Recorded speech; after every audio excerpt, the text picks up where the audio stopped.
우리네 인생은 농사를 짓는 것과 같습니다. 그래서 우리가 심은 대로 무엇을 심느냐, 어디에다 심느냐, 어떻게 수고하고 노력하고 땀 흘리냐에 따라 가지고 열매를 거두게 되어 있는 겁니다. 많이 심으면 많이 거두고 심지 않으면 거둘 것이 없고, 콩 심으면 콩 거두고 팥 심으면 팥 거둔다는 겁니다. 갈라디아서 6장 7절을 보면은 스스로 속이지 말라. 하나님은 업신여김을 받지 아니하시나니 사람이 무엇으로 심든지 그대로 거두리라 말씀하고 있습니다. 여러분, 작년에 흉작이었기 때문에 거둔 것이 별로 없기 때문에 올해도 그럴 거야, 이런 마음과 생각을 우리가 가지면 안 됩니다.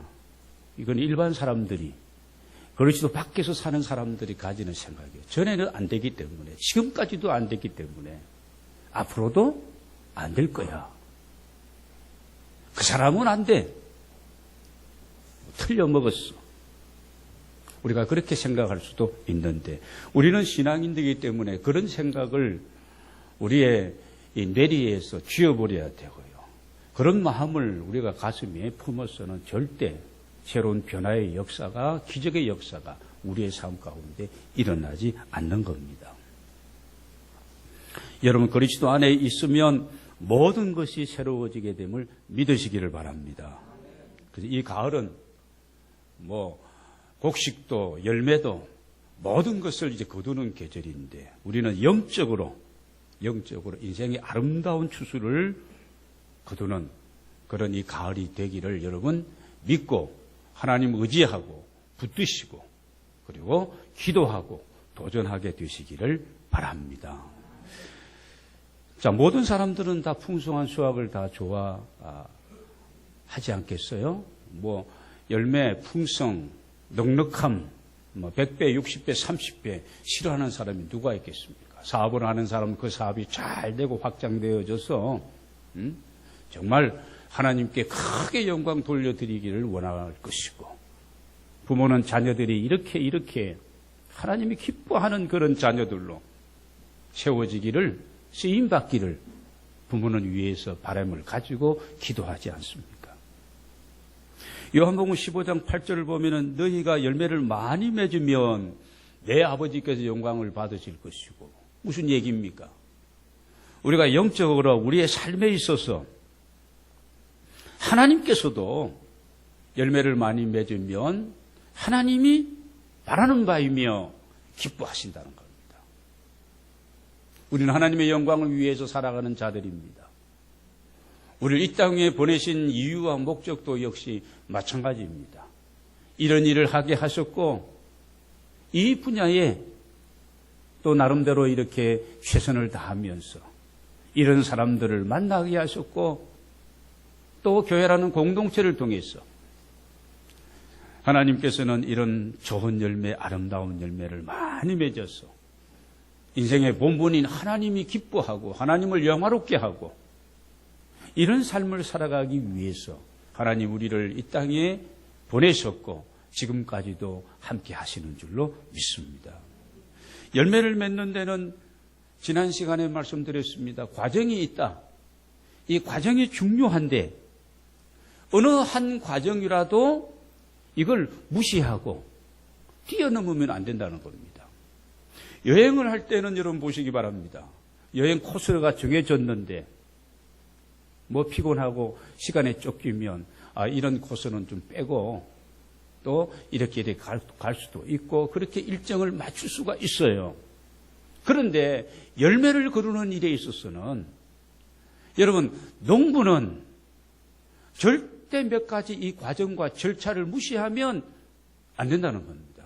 다른 과정들은 다 지켰는데 한두 가지를 지키지 못해서 여러분 그 농사가 제대로 되어서 풍성한 수확을 거두게 됩니까?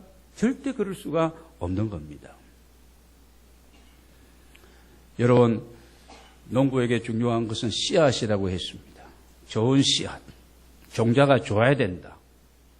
그리고 땅이 중요하다.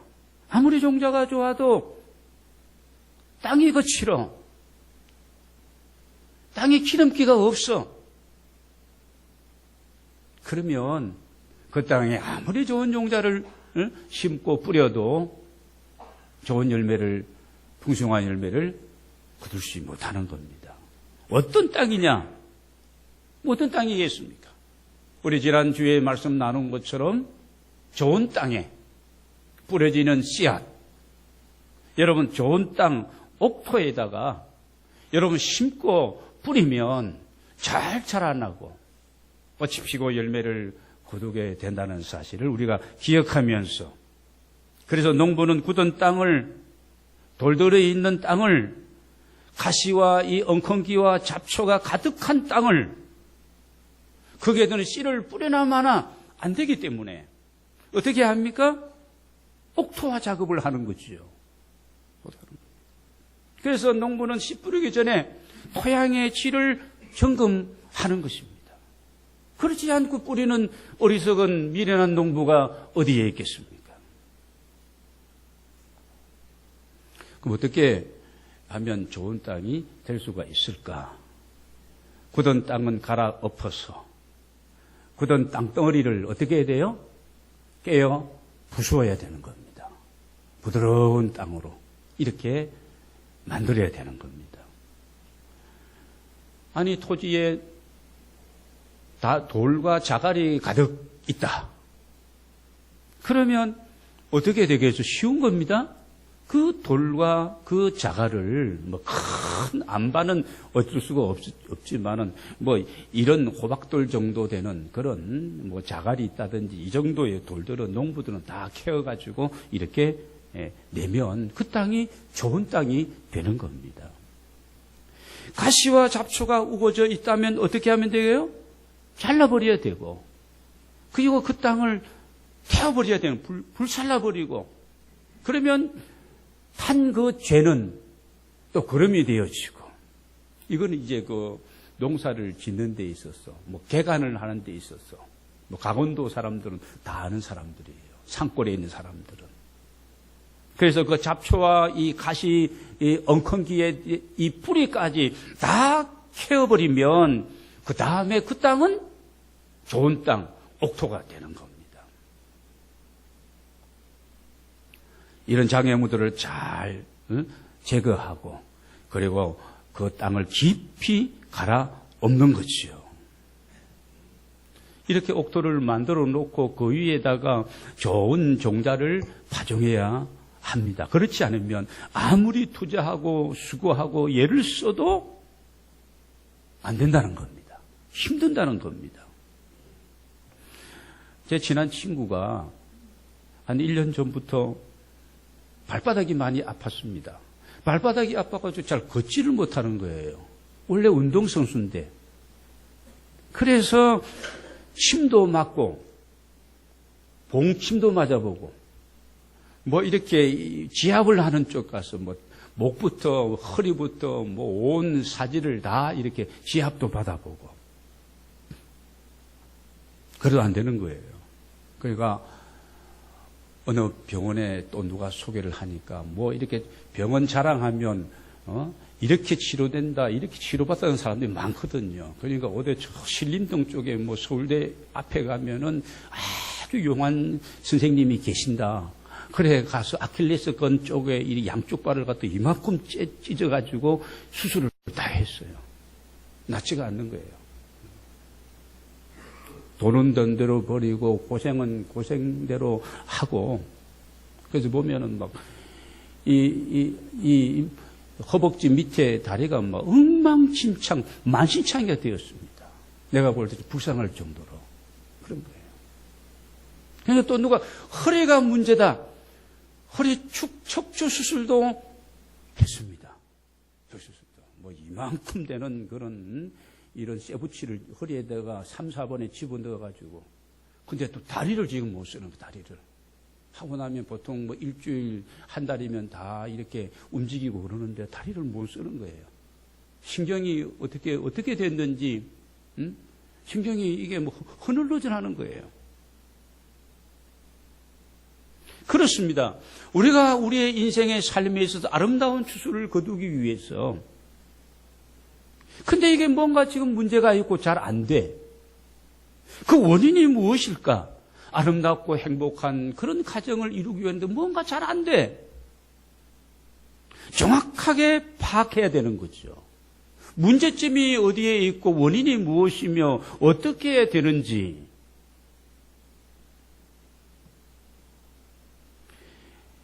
오늘 예레미야 선지자는요, 예레미야 4장 3절에 보면 이런 말씀이 나옵니다. 여호와께서 유다와 예루살렘 사람들에게 이같이 이르노라. 너희 묵은 땅을 갈고 가시덤불을 파종하지 말아라. 여러분, 하나님께서 이스라엘 백성들에게 지금 농사법을 가르치고 있는 것이 아닙니다. 오늘 우리가 읽은 이 본문 말씀 12절에 보면 너희 묵은 땅을 기경하라. 호세아가 여호와의 말씀을 받아서 백성들에게 목이 터져라 전하는 거예요. 너희 묵은 땅을 기경하라.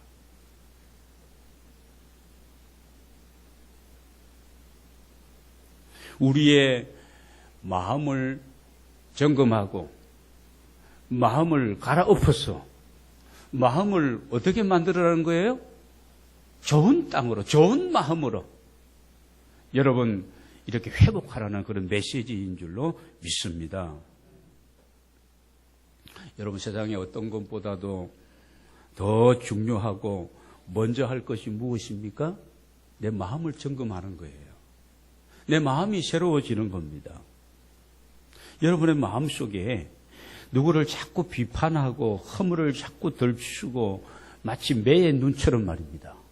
뭐 혹시 잘못된 것이 없는가? 너무 주보도 자세히 너무 보지 말고 여기 뭐 자꾸 틀리는 것도 있고 그럴 수도 있습니다. 말고 그런 성도를 주로 우리가 주보파라고 얘기하는 거예요. 그러지 말고 주보파가 되지 말고 최대한의 노력을 하고 교역자들이 한두 명이 점검을 하는데도 또 오타가 나오고 막 그럴 수도 있습니다. 누구를 의심하고 막 불신하는 그런 어떤 마음이죠. 그런 마음. 그리고 막 부정적인 생각들이 내 안에 자꾸 사로잡혀. 이게 심하면 이제 우울증으로 신경성 이렇게 되어지는 거예요. 의사 선생님들이 뭐가 잘 원인이 나타나지 않는 모든 것은 신경성 위장염 이렇게 되어지는 것, 모든 것이. 내 안에 어떤 쓸데없는 염려와 불안, 아니 괜찮은데 다른 사람들에게 비교해보면 괜찮은 상황인데, 가정인데, 형편인데, 남편인데, 자녀들인데 자꾸 불안하고 자꾸 이렇게 부정적으로 불신하게 되어지고 그런 마음이 내게 있다면 이거 우리 고쳐야 되는 거예요. 뒤집어 엎어야 되는 겁니다. 기경해야 되는 겁니다.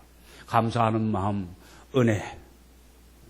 공부는 못해도 착하니까, 건강하니까. 공부 잘하는데 아파봐봐. 공부 잘하는 건 소용이 없는 거예요. 내 안에 기쁨과 평안, 이 긍정적인 어떤 이 신앙적인 이런 사고, 하나님이 나를 사랑하시고 나를 선택해 주셨고 나와 함께 하시니까 할 수 있다.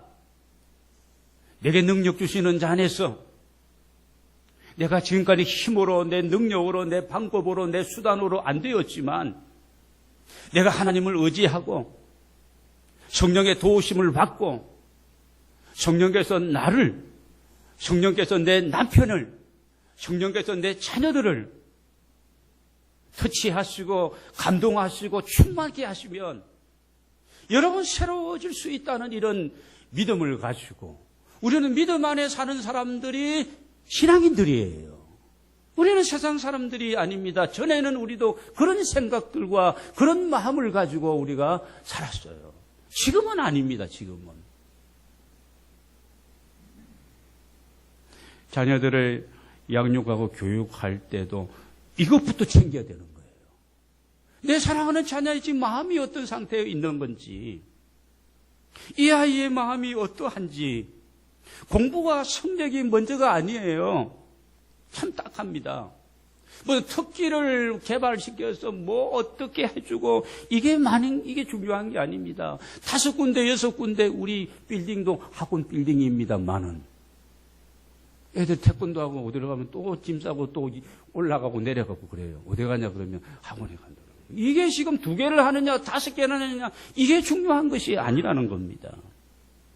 인성적으로 사람다운 사람으로서 마음이 맑고 깨끗한 어린아이는 어린아이 같은 순수함이 있고 하나님이 누구이신지 하나님을 아이들이 알고 신앙 안에서 잘 성장하고 있는가, 사람들을 사랑하고 이 아이의 사회성은 어떤가, 이런 부분들을 우리가 먼저 점검하고 남을 배려하고 섬기고 도와주는 이런 마음을 갖는 아이들로 이렇게 양육하는 것이, 이것보다 여러분 중요한 것이 어디에 있겠어요? 자녀 교육에 있어서.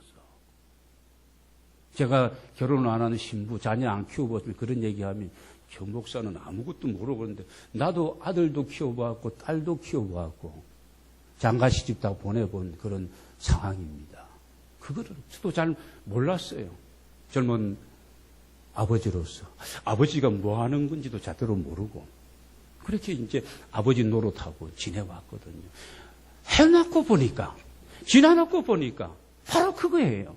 가장 중요한 부분을 우리가 놓치고서 별로 중요하지 않는 것에 우리가 집중하며 살아가고 있는 거예요. 좀 더 우리가 부유하고 좀 더 잘 먹고 잘 살고 이게 중요한 게 아니에요. 오늘 저와 여러분에게 이런 지혜와 이런 은혜가 함께하기를 바랍니다. 그러므로 부모인 우리는 우선 우리 자신을 점검해야 됩니다. 사랑하는 자녀들을 위해서 우리가 기도하며 그들의 마음을 주님께서, 성령께서 정말 간섭하시고 만져주시고 세워주시기를 우리가 정말 그러는 소원이, 이게 가장 중요한 어머니의 바람이고 자녀를 향한 이런 마음이, 이런 믿음이 우리에게 있어야 됩니다. 우리가 먼저 자신을 점검하고 내 마음이, 부모의 마음이, 어머니의 마음이 문 땅 같은 그런 상태에 있다면 안 됩니다. 그렇게 할 수가 없는 거예요. 딱딱하고 굳어 있고 온갖 잡초, 가시, 엉겅퀴가 막 우겨져 있다면 안 되는 겁니다. 씨를 뿌릴 수가 없는 거예요. 이건 기경해야 됩니다. 부모가 본을 보이면서 신앙생활에 멋진 본을 보여야 되는 거예요. 주일을 성수하는 이런 모습. 우리 아버지, 어머니는 주일 되면은 정말 하나님 앞에 참 최선을 다해 준비하고 사모하고 주 앞에 나아가고 그날 기뻐하고 하늘의 위로와 평안을 누리며 살아가는 그런 모습이 자녀들에게 보여져야 되는 거예요. 물질을 어떻게 구별할 수 있는 것인지, 사람을 어떻게 구별할 수 있는 것인지, 이런 부분들 늘 기도하며 늘 감사하면서 이렇게 축복해 주고 우리 자녀들에게 본을 보이며 기도해 주는 우리 모두가 다 되기를 원합니다. 우리의 마음이 굳어 있고 복잡하고 막 이런 상태에 있다면 그건 어떻게, 무엇으로 우리가 기경해야 될 것인가? 예레미야 23장 29절을 보면 여호와의 말씀이니라. 내 말이 불같이 아니하냐? 바위를 쳐서 부서뜨리는 방망이 같이 아니하냐? 내 말이, 하나님의 말씀. 하나님의 말씀은 쟁기와 같은 거예요. 여러분 쟁기 아시죠? 소에다가 멍에를 메어가지고 농사 짓는 사람이 밭을 갈 때, 논을 갈 때에 이렇게 깊은 쟁이로 깊이 갈아서 그 땅을 이렇게 뒤집는 겁니다. 우리 기독교 가운데 이 개신교회는 우리가 프로테스탄트라고 얘기하지 않습니까? 저항하는 사람들, 항의하는 사람들, 개혁하는 사람들. 무슨 뜻입니까? 우리 개혁교회는 최고의 권위를 두른 것이 바로 이 하나님의 말씀이에요. 다른 것 다 별거 아닙니다. 여기에다 무슨 뭘 했느냐, 스토를 했느냐, 뭘 어떤 목사가 어떤 짓고 뭘 어떻게 하느냐, 이게 아무것도 중요한 게 아니에요. 하나님의 말씀 앞으로, 말씀이 최고의 권위입니다. 여러분, 하나님의 말씀은 천지를 창조하셨고, 여러분, 우리가 구원받는 것도 하나님의 말씀을 듣고 믿음으로 우리가 구원받는 것이지, 우리가 무슨 행위로 구원받은 것, 우리의 의로 구원받은 것이 아니잖아요. 우리가 착해봐야 얼마나 착하고 의로워봐야 얼마나 그렇겠습니까? 우리의 믿음의 성장도 그냥 되는 것이 아닙니다. 교회만 왔다 갔다고 한다고 해서 믿음이 성장합니까? 아닙니다. 하나님의 말씀이 주어지면 그 말씀이 내 마음을 치고, 여러분, 그 말씀이 내 가슴을 뚫고 들어가게 될 때에 하나님의 말씀이 스쳐 지나가는 그런 말씀이 아닙니다. 그래서 우리가 예배하기 전에, 오늘 예배할 때에, 찬송을 드릴 때에, 기도할 때에, 하나님 말씀이 선포되어질 때에 하나님 내 귀를 열어주셔서, 내 눈을 열어주셔서 주님의 나라를 보게 되기를 원합니다. 그 말씀이 주의 음성으로 들려지기를 원합니다. 사도행 10장에 나오는 고넬로처럼 말입니다. 베드로가 갔더니 오셨으니 잘 오셨습니다. 우리는 지금 다 당신을 통해서 주어지는 하나님의 말씀을 듣기 위해서 우리가 이 자리에 모였나이다. 이거죠. 여러분, 시편 기자는 이렇게 얘기합니다. 시편 42편 1절 2절을 보면 목마른 사슴이 시냇물을 찾아 갈급함 같이 하나님을 찾고 말씀을 찾으면서 마치 이런 어떤 목마름과 이런 사모함, 그런 마음을 간증하고 있습니다. 오늘 우리가 예배를 여는 찬송에서도 그 찬양을 불렀습니다. 오늘 여러분 모두에게, 우리 모두에게 이런 말씀에 대한 사모함과 목마름으로 충만하시기를 주의 이름으로 축원합니다. 하나님의 말씀은 쟁기와 같은 거예요. 말씀으로 갈아엎는 겁니다. 내 이 마음의 밭을 갈아엎었을 때에 여러분 좋은 땅이 되고 옥토가 되어지는 겁니다. 이런 말씀의 쟁기와 함께 또 하나의 쟁기가 있습니다. 또 하나의 쟁기는 뭐냐면 고난이라는 쟁기예요. 시편 119편 67절을 보면은 고난당하기 전에는 내가 그릇 행하였더니 이제는 주의 말씀을 지키나이다. 고난당하기 전에는 주의 말씀의 중요성을 몰랐습니다.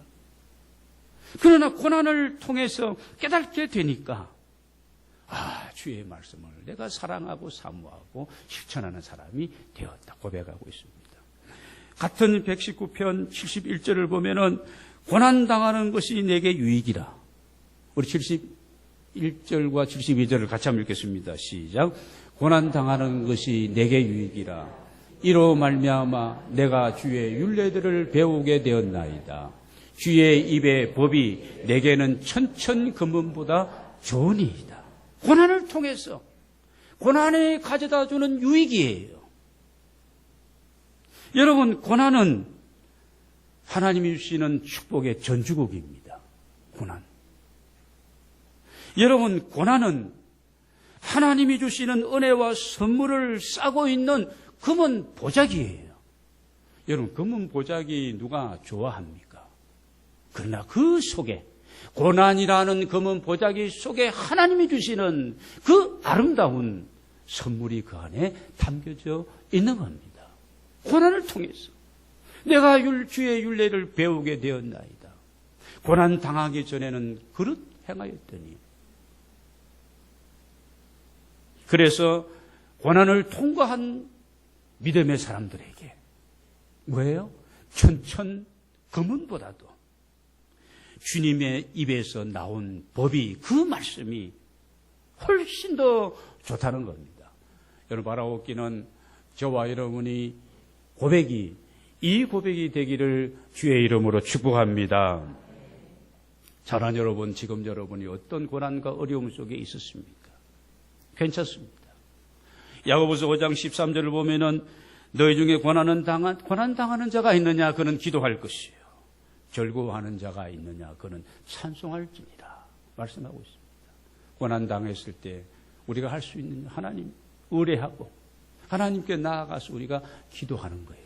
기도하면 원인이 무엇인지, 어떻게 회복이 가능한지, 하나님이 주실, 회복해 하시고 부어주실 이런 어떤 미래를 우리가 보게 되기 때문에 고난을 이겨나갈 수 있는 줄로 믿습니다. 여러분이 현재 어떤 병마와 더불어 혹시 씨름하고 있으십니까? 야고보서 5장 14절 이하를 보면은 교회의 장로들을 청할 것이요. 그들은 주의 이름으로 기름을 바르며 그를 위하여 기도할지니라. 믿음의 기도는 병든 자를 구원하는 주께서 저를 일으키시리라. 하나님의 말씀과 이 고난이라는 두 쟁기로 우리의 마음, 이 굳은 땅을 갈아엎는다는 사실을 여러분 기억하시길 바랍니다. 하나님의 말씀은 불이요, 하나님의 말씀은 방망이와 같습니다. 그런 말씀을 사랑하고 여러분 말씀으로 여러분이 무장하셔서 하나님의 말씀은 살았고 운동력이 있고 움직인다는 겁니다. 역사가 나타난다는 거예요. 히브리서 4장 12절에서 말씀하고 있습니다.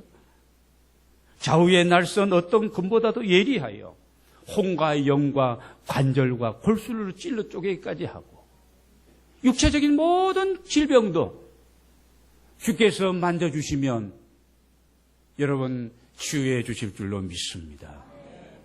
말씀의 능력을 여러분 믿으시기를 바랍니다. 또한 마음의 생각과 뜻을 판단하시니 여러분 마음은 보이는 영역이 아닙니다.